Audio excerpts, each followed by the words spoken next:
ইতিমধ্যে Assam state school education বৰ্ডৰ তৰফৰ পৰা এখনি নটিচ জাৰি কৰা হৈছে আৰু নটিচখনত উল্লেখ আছে যে তোমালোকৰ যেটো মেথমেটিক্সৰ এক্সাম আছিলে হায়াৰ ছেকেণ্ডেৰী ফাৰ্ষ্ট ইয়াৰৰ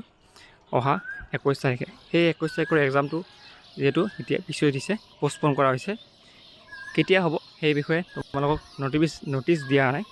যেতিয়া দিব তোমালোকক নটিফিকেশ্যন কৰি বা ৱেবছাইট যোগেদি তেওঁলোকে জনাই দিব কি কাৰণত একচুয়ালি এই এক্সামটো পোষ্টপন কৰিছে তাৰে কোনো ধৰণৰ কাৰণ দিয়া নাই ঠিক আছে আৰু বাকিকেইটা এক্সামৰ কাৰণে ভালকৈ প্ৰিপাৰেশ্যন চলাই থাকা তোমালোকে আৰু মোক এইখন দিছিলে মোৰ বন্ধু বান্ধৱীসকলে দিছিলে নটিচখন তোমালোকে মানে একবাৰ কিহৰ কাৰণে এক্সামটো নহয় কাৰণটো আমাক উল্লেখ কৰা নাই আৰু মেথমেটিক্সৰ যেটো হায়াৰ ছেকেণ্ডেৰী ফাৰ্ষ্ট ইয়াৰৰ 21 তাৰিখে এক্সাম আছিলে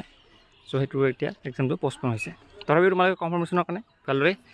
স্কুলৰ মেম সকলৰ লগত যোগাযোগ কৰি ল'বা ধন্যবাদ